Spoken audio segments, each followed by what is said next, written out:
disguising. She's a little handful of trouble, a bundle of fun. Glad you could make it, so glad you could come. Little Miss, we're waiting for you. Ready, steady, how do you do?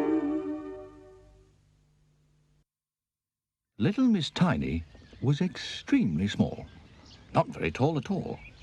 She was so very tiny, she didn't live in a house. Do you know where she did live? In a mouse hole, in the dining room of Home Farm. She made the mouse hole quite comfortable, really, and luckily there weren't any mice, because Ginger, the big farm cat, had chased them all away. The trouble was, because she was so tiny, nobody knew she lived there. Nobody noticed her, not even the farmer and his wife. So there she lived, all alone. She was rather lonely and rather sad.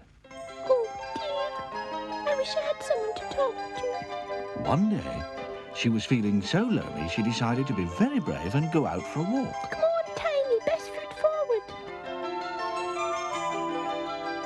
Out of a mouse hole she came. She crept across the dining room, and then she pushed the door open and crept into the hall. Now, to little Miss Tiny, the hall looked as big as a field. Oh my goodness. And she scuttled across it to the back door of the farm. Luckily for her, there was a cat flap at the bottom of the door, and she squeezed herself through it onto the doorstep. It was all very exciting. There before her was the vast expanse of the farmyard, so she set out to explore it. As little Miss Tiny walked across the yard, she came upon a hole. Suddenly, up popped a worm. Morning! Seen any birds about? Oh, my shivering shoes, it's a monster. Little Miss Tiny was terrified. She ran across the farmyard to hide, and she came to a door with a gap at the bottom and ducked in underneath. There inside was a pig. A large pig. And if you're as small as little Miss Tiny, a large pig looks very large indeed. Miss Tiny looked at the pig, and the pig looked at Miss Tiny.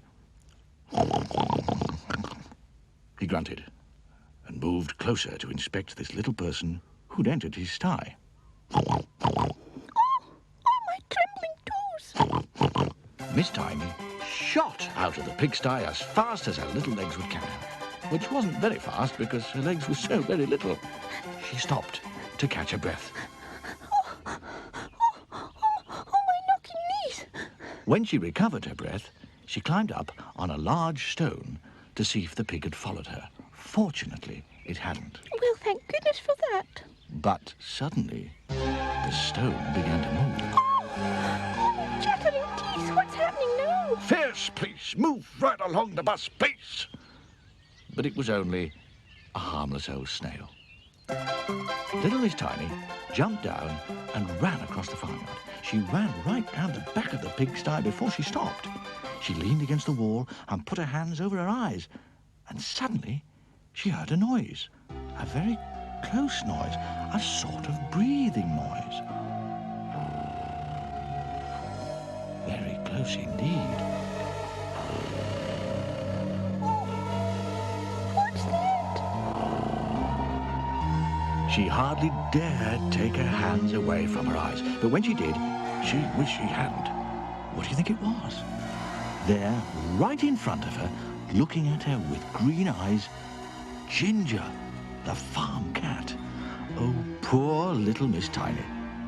Ginger grinned, showing his teeth. Help! Help!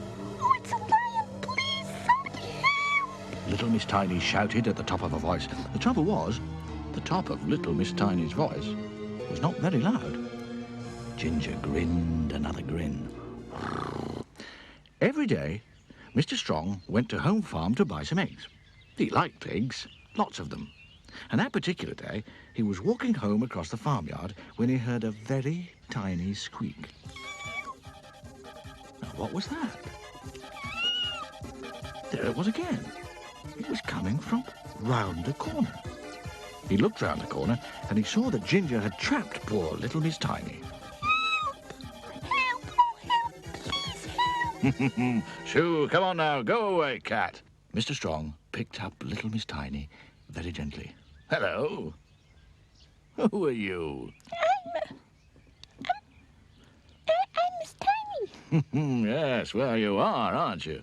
Well, if I was as tiny as you, I wouldn't go wandering around large farmyards. But I'm so lonely. I wanted to find someone to talk to. Oh, dear. Well, now, let's see if we can't find you some friends to talk to. Thank you very much. That's very kind of you.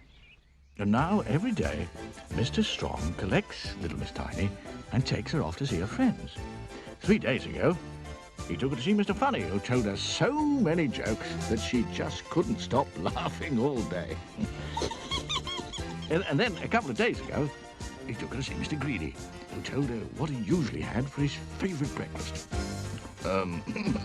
Toast, 2 slices, cornflakes, 1 whole packet, milk, 1 bottle, sugar, 1 bowlful, toast, 3 slices, eggs 3, boiled, of course, soft, toast 4 slices, butter 1 dishful, marmalade 1 pot.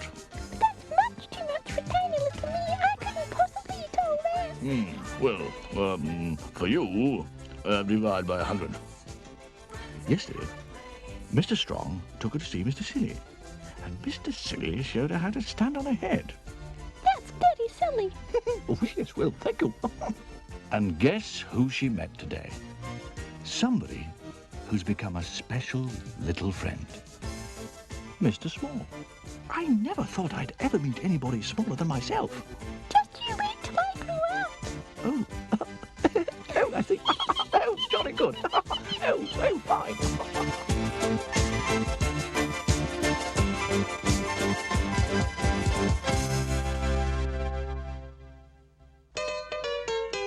She's plump. He's fun. They're late. And naughty. Trickle. She's trouble. Sunshine. We're helpful, tiny. Neat. I'm silly. She's happy. She's little Miss Sunshine. I'm fuzzy. I'm greedy. And look who I am. I'm Julie. It's magic. I'm me.